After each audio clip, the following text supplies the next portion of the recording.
বাংলা ব্যাকরণ শুনলেই যদি আপনার মাথা ঘুরে যায় তবে আজকের ভিডিও আপনার জন্য।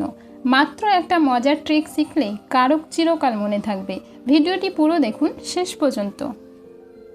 ছাত্র জীবন থেকে শুরু করে চাকরির প্রস্তুতি, বাংলা ব্যাকরণে কারক মনে রাখা একটা বড় চ্যালেঞ্জ। কে কাজ করছে, কাকে দিচ্ছে, কার জন্য দিচ্ছে, এত কিছু একসাথে মনে রাখা সত্যিই কঠিন। কিন্তু আজ আমি আপনাদের দেখাবো কিভাবে একটা ছোট্ট গল্পের মাধ্যমে সব কারক আয়ত্তে রাখা যায়। বাংলা ব্যাকরণে কারক হলো শব্দের সম্পর্ক বোঝানোর প্রধান মাধ্যম।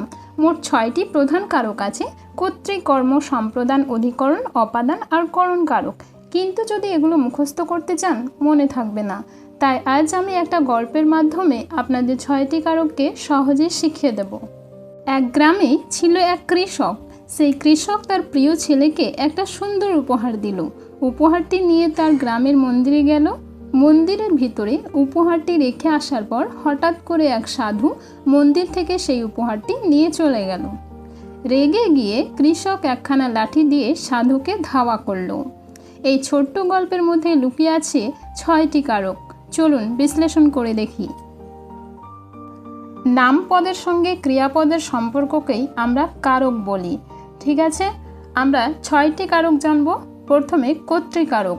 ক্রিয়াপদকে যদি আমরা কে বা কারা দিয়ে প্রশ্ন করি তাহলে উত্তর আসবে সেটা কর্তৃকারক। এখানে দেখো, কৃষক, যিনি কাজ করছেন। কে কাজ করছেন? যিনি কাজ করছেন, কর্তা। কর্মকারকে ছেলে, যার জন্য কাজ হচ্ছে। সম্প্রদান কারক উপহার, যা দেওয়া হচ্ছে। অধিকরণ কারক কি মনে রাখতে হবে? স্থান, সময় বোঝাবে মন্দির, যেখানে কাজ হচ্ছে। অপাদান কারকে কোথা থেকে কাজটি হচ্ছে। করণ কারকে মনে রাখতে হবে যেটির মাধ্যমে কাজ হচ্ছে। দেখো এখানে প্রত্যেকটির উত্তর দেওয়া রয়েছে। কোন কারক কি প্রশ্ন করলে চলে আসবে। ঠিক আছে, আমরা প্রায়শই অধিকরণ কারক আর অপাদান কারকের মধ্যে একটা ভুল করে থাকি। মনে রাখবে, অধিকরণ কারক কোথায় দিয়ে যদি আমরা ক্রিয়াপদকে প্রশ্ন করি তাহলে সেটা অধিকরণ কারক হবে। অপাদান কারক কোথা থেকে। অধিকরণ কারক মনে রাখবে কোথায়, অপাদান কারক মনে রাখবে কোথা থেকে। যেমন ধরো উদাহরণে তিলে তেল হয়। আবার যদি বলি অপাদান কারকে তিল থেকে তেল হয়, তাহলে বুঝতে পারলে কোনটা অধিকরণ হবে, কোনটা অপাদান হবে।